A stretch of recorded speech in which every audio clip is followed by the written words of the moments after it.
गुरुर्ब्रह्मा गुरुर्विष्णु गुरुर्देवो महेश्वरा गुरुर्साक्षात् परब्रह्म तस्मै श्री गुरुवे नमः।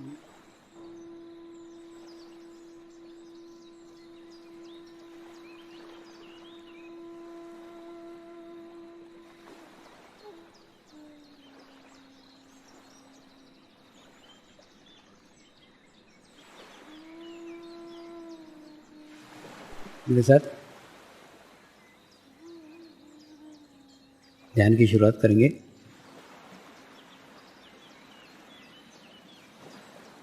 मैं एक पवित्र आत्मा हूँ। मैं एक शुद्ध आत्मा हूँ। मैं एक पवित्र आत्मा हूँ। मैं एक शुद्ध आत्मा हूँ। मैं एक पवित्र आत्मा हूँ।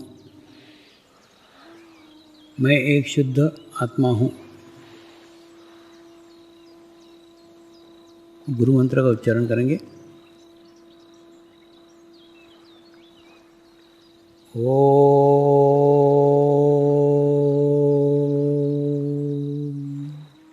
श्री शिवकृपानंद स्वामी नमो नमः।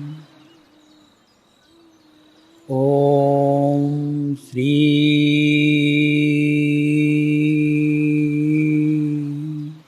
शिवकृपानंद स्वामी नमो नमः। ओम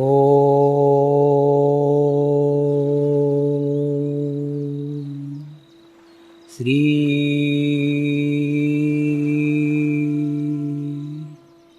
शिवकृपानंद स्वामी नमो नमः। ओम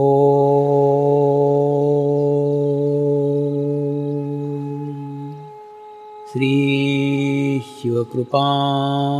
शिवकृपानंद स्वामी नमो नमः।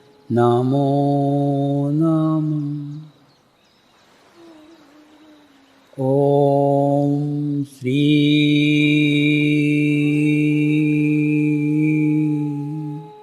शिवकृपानंद स्वामी नमो नमः। ओम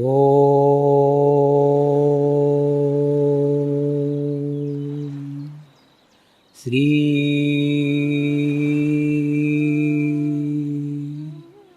शिवकृपानंद स्वामी नमो नमः। ओम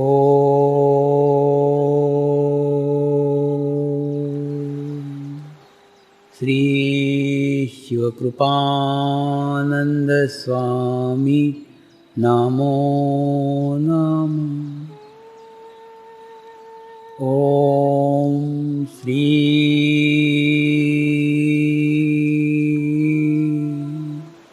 शिवकृपानंद स्वामी नमो नमः। ओम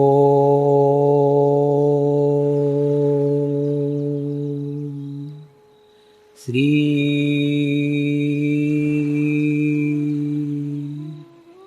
शिवकृपानंद स्वामी नमो नमः।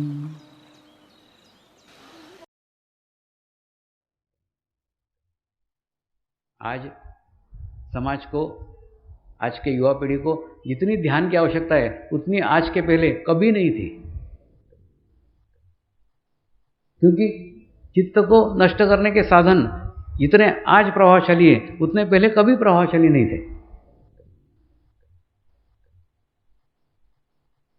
इसलिए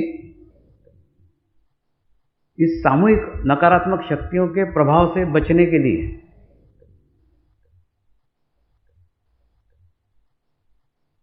एक ही रास्ता है, एक ही मार्ग है। सामूहिक सकारात्मक शक्तियों के शरण में जाना।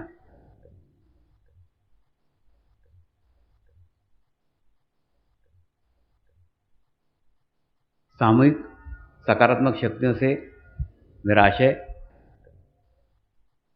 उन पवित्र आत्माओं के समूह से है, उन पवित्र आत्माओं की सामूहिकता से है, कलेक्टिविटी से, जिन्होंने शून्य की स्थिति अपनी चेतना को खोकर नहीं प्राप्त की है, अपनी चेतना को जागरूक करके प्राप्त की है। ऐसी सामूहिकता में, ऐसी कलेक्टिविटी में अगर आज की युवा पीढ़ी सम्मिलित होती है, शामिल होती है, तो एक सामूहिक सकारात्मक शक्तियों का प्रभाव उन्हें सामूहिक नकारात्मक शक्तियों के दुष्प्रभाव से बचा सकता है। सिर्फ एक ही मार्ग है, एक ही रास्ता है।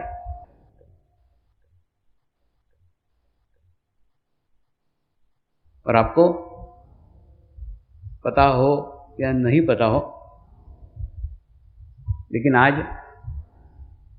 विश्व में समर्पण ध्यान एकमात्र मार्ग है, एकमात्र रास्ता है जो एक आत्मा के अनुभूति के ऊपर एकत्र हुआ है। विश्व भर में अनेकों स्थानों पे बढ़ रहा है, अनेकों स्थानों पे डेवलप हो रहा है, और हजारों आत्माएं रोज उसके अंदर जुड़ रही है, एकत्र हो रही है।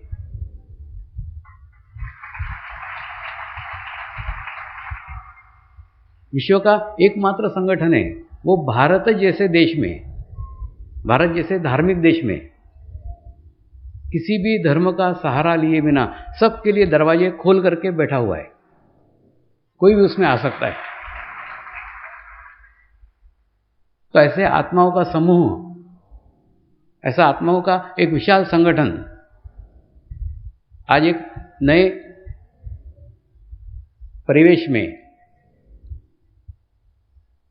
विश्व को एक दिशा दे सकता है। और ये सब बातें आपको इसलिए कह रहा हूं कि अब हम गांव से शहर में पहुंच गए। शहर में पहुंच गए से आशय गांव के अंदर सड़क के ऊपर कहीं भी दो साइकिल वाले खड़े रह के बात कर सकते थे। गाड़ी कहीं भी पार्क की तो कहीं भी घंटों पार्क रख सकते थे। कोई पार्किंग के नियम नहीं थे, कोई ट्रैफिक के नियम नहीं थे, कुछ नहीं था। सब जगह स्वतंत्रता थी।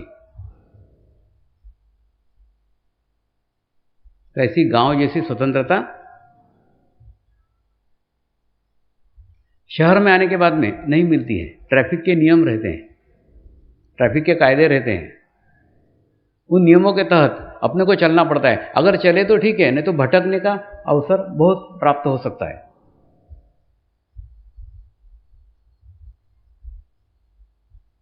कई लोग पूछते हैं, स्वामी इतने दिन से मैं ध्यान कर रहा हूं, इतने दिन से मैं ध्यान कर रहा हूं, इसके आगे क्या?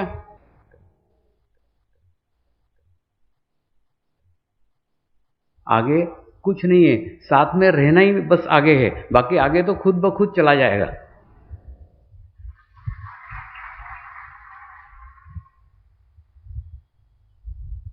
लेकिन अब भटकाव की संभावना ज़्यादा है, भटकने की संभावना ज़्यादा है। मैंने बताया ना, गांव में से शहर में आ गए, और शहर में आ गए तो रास्ता खोने के चांसेस ज़्यादा हैं। इसलिए आवश्यकता है नियम के साथ चलो, अनुशासन के साथ चलो, एक डिसिप्लिन के साथ चलो, एक सामूहिकता के साथ चलो, एक कलेक्टिविटी के साथ चलो, तो ही इस शहर को पार कर सकते हैं। नहीं तो ये 10 साल शहर का जो दायरा है ये निकालना बहुत कठिन हो जाएगा।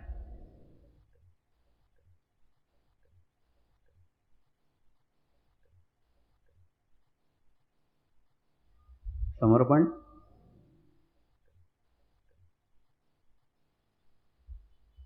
साधकों का है, नहीं है ऐसा नहीं है, लेकिन समर्पण जैसा चाहिए वैसा नहीं है।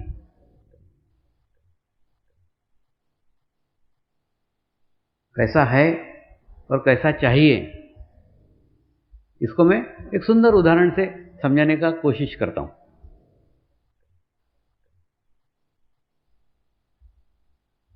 नर्मदा मैया जब अमरकंटक से चलती है तो एक ही लक्ष्य लेके चलती है, एक ही उद्देश्य लेके चलती है कि मुझे भड़ोच में आके समुद्र में विलीन होने का है। एक लक्ष्य कि समुद्र में जाके अपना अस्तित्व समाप्त कर देने का है, शून्य कर देने का है। और उसी नर्मदा मैया के अंदर अमरकंटक से ही एक झाड़ का लकड़ा चलता है, वो भी नर्मदा नदी के साथ साथ नर्मदा नदी के प्रवाह में बहते रहता है, बराबर बहते रहता है, पूरी यात्रा पूर्ण करता है। यात्रा पूर्ण करके जैसे नर्मदा नदी भड़ोच में मिलती है वैसे वो लकड़ा भी भड़ोच के अंदर मिलता है, वो भी समुद्र को जाके मिलता है। कोई अंतर नहीं है नर्मदा नदी के पानी में और उस लकड़े के अंदर। अंततः दोनों ही आके समुद्र में समाविष्ट हो गए, दोनों ही जाके समुद्र में विलीन हो गए, दोनों ने अपना समर्पण समुद्र में कर दिया।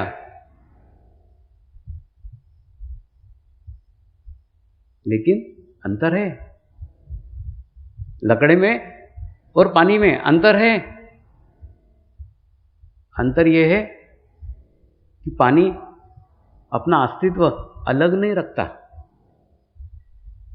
समुद्र में नदी मिल जाने के बाद में नदी का अस्तित्व शून्य हो जाता है, लकड़े का अस्तित्व बाकी रहता है। समुद्र में मिल जाने के बाद भी लकड़े का अस्तित्व बाकी रहता है। और ऐसा लकड़ा किसी भर्ती के समय दांडी के किनारे पे पड़ा मिलता है।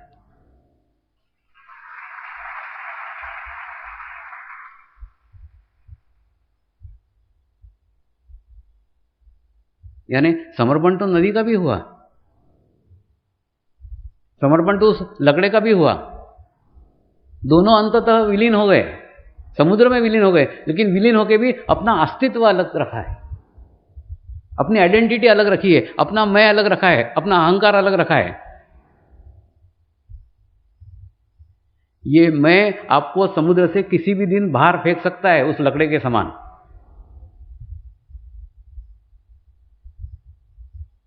तो केवल नदी के साथ समुद्र में मिल जाना ही काफी नहीं है। नदी के समान अपने आप को विलीन करना होगा, अपने अस्तित्व को समाप्त करना पड़ेगा, अपने अस्तित्व को शून्य करना पड़ेगा।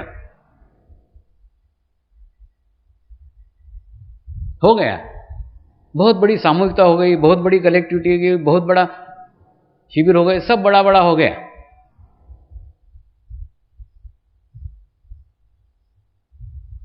लेकिन मैं भी तो बड़ा हो गया।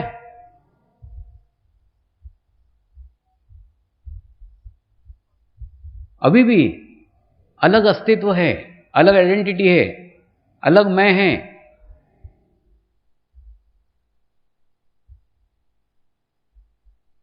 उस मैं को विसर्जित करने की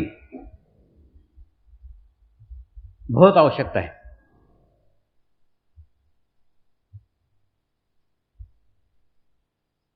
प्रत्येक साधक उस मैं को संभाले हुए, संजोए हुए, अपना अलग अस्तित्व बनाए हुए हैं। अरे बाबा, अब जब बूंद से सागर बन गए तो सागर बन जाओ, अपनी अस्तित्व को खो दो, अपने मैं को भुला दो। अन्यथा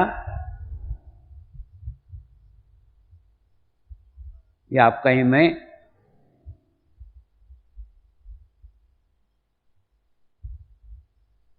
समुद्र में पहुँच कर कि आपको उस लकड़े के समान दरिया किनारे फेंक देगा।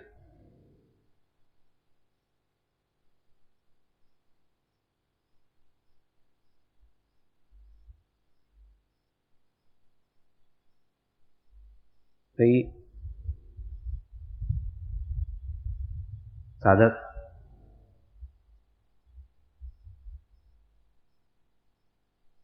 अपनी अलग अलग क्रियाएं करते हैं, अपनी आइडेंटिटी अलग बना के रखते हैं, अपनी कल्पना लोक की शक्ति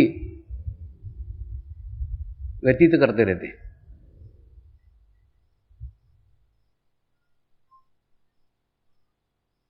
अनुभूति और कल्पना, इन दोनों में जमीन आसमान का अंतर है।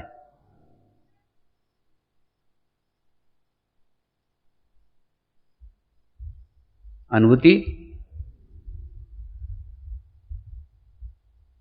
आत्मा का शुद्ध वो भाव है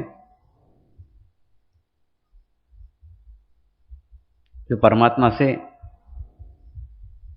विलीन होने के बाद आत्मा को प्राप्त होता है।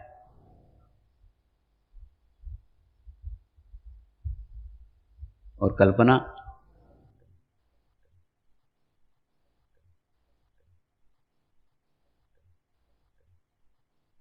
उस मैं का ही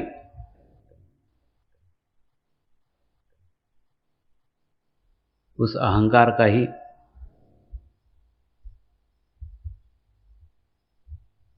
प्रतिबिंब है जो आपको वास्तविकता से दूर करती है। कल्पना आपको सामूहिकता से दूर करती है और उस कल्पना के रास्ते पर आप कब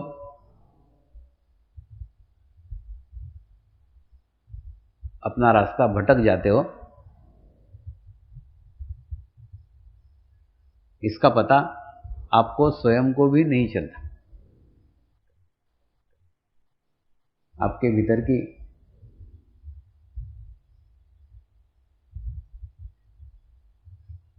बड़े होने की इच्छा,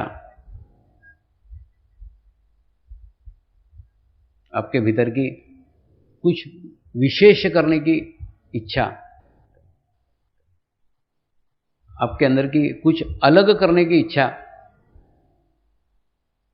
आपको उस सामूहिकता से अलग करती है, दूर करती है। और बुद्धि उस अलग किए गए बात को बढ़ावा देती है। ये जो तू कर रहा है ये बहुत अच्छा है, ये सबसे अच्छा है, सबसे श्रेष्ठ है, सब साधकों से ज्यादा अच्छा है। तुम सब साधकों से ज्यादा अच्छे भी मत बनो और ज्यादा खराब भी मत बनो, सामूहिकता में रहो, कलेक्टिविटी में रहो।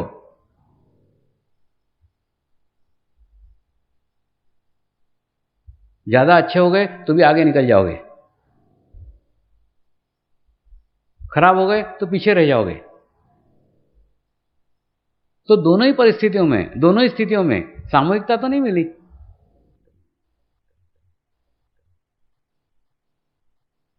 कलेक्टिविटी तो नहीं मिली।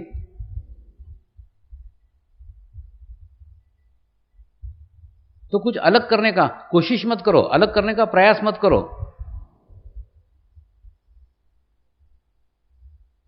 आध्यात्मिक क्षेत्र में प्रयत्नों को कोई स्थान नहीं है।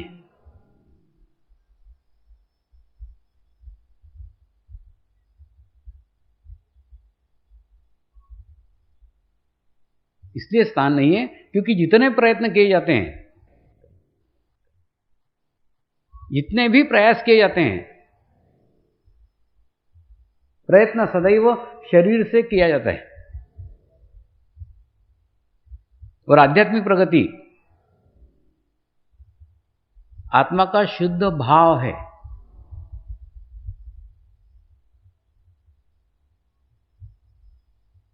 तो ये दोनों अलग अलग रास्ते हैं, दोनों अलग अलग मार्ग हैं।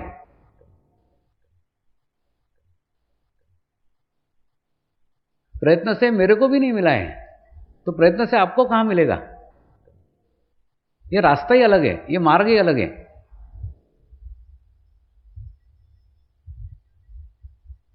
आप आपके भीतर जितना भाव लाने में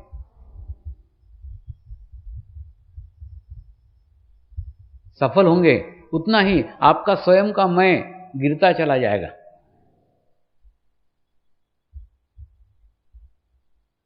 आपका लकड़ा छोटे छोटे छोटे छोटे छोटे टुकड़ों के अंदर बंट जाएगा,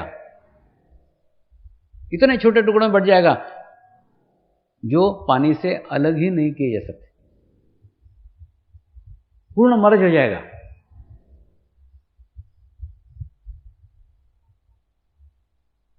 अन्यथा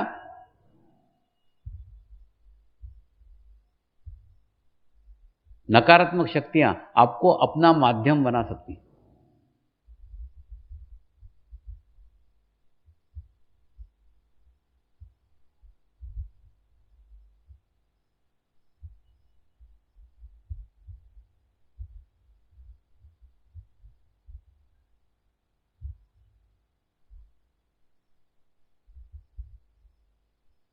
बीच में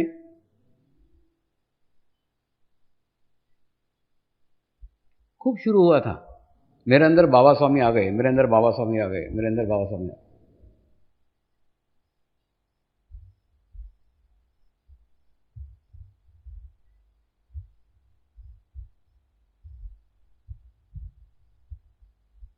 एक ध्यान रखो, मेरे को आप तक पहुंचने के लिए कोई माध्यम की आवश्यकता नहीं है, मैं सीधा पहुंच सकता हूं।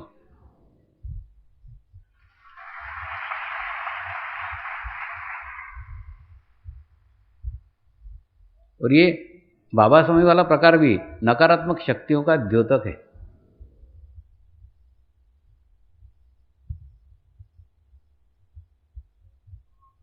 ये 45 दिन के अनुष्ठान के दौरान एक एक साधक की संपूर्ण स्थिति का अवलोकन होते रहता है।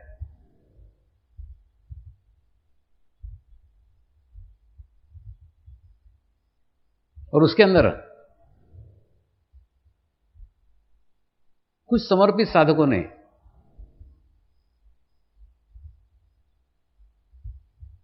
मुझे देवतुल्य दर्जा दिया है।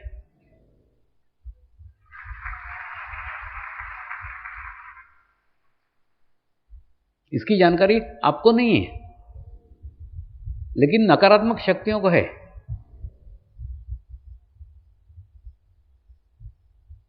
वो जानती है कि अगर उनका नाम लिया तो लोग भी हमको देव जैसा पूजेंगे।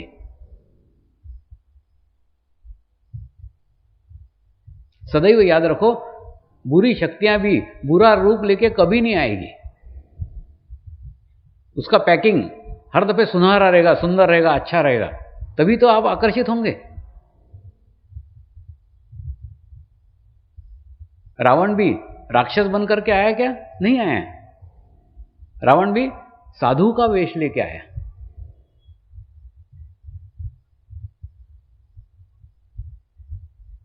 तो सदैव बुरी शक्तियां अच्छे माध्यमों का चोला पहन करके आती है, तभी तो आप उसका सम्मान करोगे, तभी तो उसको आप रिस्पेक्ट करोगे। अगर वो मूल स्वरूप में आएगी तो आप सम्मान करोगे क्या? नहीं करोगे।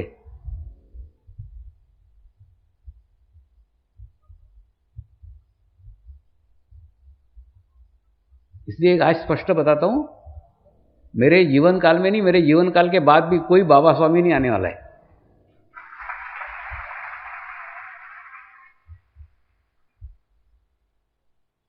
आएंगे तो वो भूत आएंगे मेरा नाम लेकर के।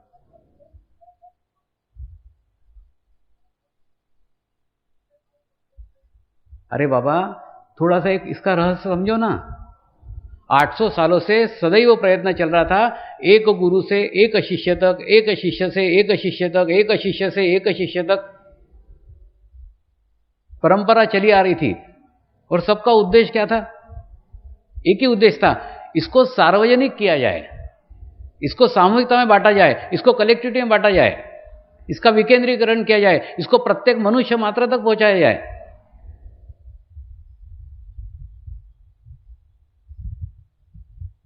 ये उद्देश्य जब मेरे जीवन काल में प्राप्त हो गया, ये हजारों लाखों साधकों में बढ़ गया ज्ञान, बूंद से सागर बन गया। अब सागर से फिर बूंद बनेगा क्या? नहीं। और बनना ही था तो फिर सागर बनाया क्यों?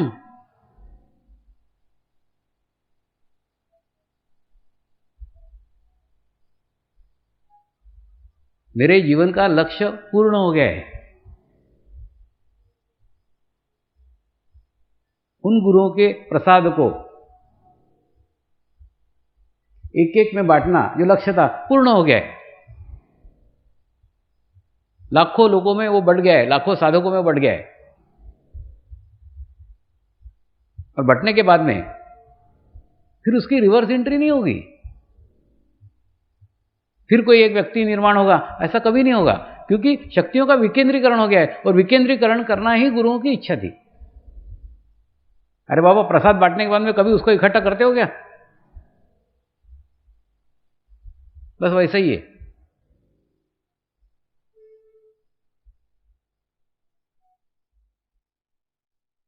दूसरा,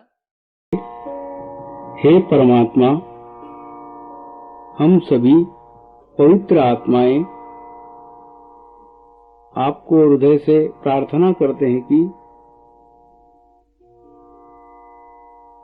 सारे विश्व में शांति हो, सारे विश्व के आत्माओं की आध्यात्मिक उन्नति हो एवं सर्वांगीण उन्नति हो। यही हम सब आत्माओं की शुद्ध इच्छा है। नमस्कार करेंगे। हे परमात्मा, हम सभी पवित्र आत्माएं आपको हृदय से प्रार्थना करते हैं कि हमारे सद्गुरु श्री शिव कृपानंद स्वामी जी का स्वास्थ्य सदैव अच्छा रहे, उनकी आयु दीर्घ हो। यही हम सब आत्माओं की शुद्ध प्रार्थना है, शुद्ध प्रार्थना है, शुद्ध प्रार्थना है। हे परमात्मा, समर्पण आश्रम व श्री गुरु शक्ति धाम का निर्माण कार्य आपकी कृपा में, आपकी करुणा में, आपकी इच्छा अनुसार निर्विघ्न संपन्न हो। यही हम सब आत्माओं की शुद्ध प्रार्थना है, शुद्ध प्रार्थना है, शुद्ध प्रार्थना है। शांति पाठ करेंगे। ओम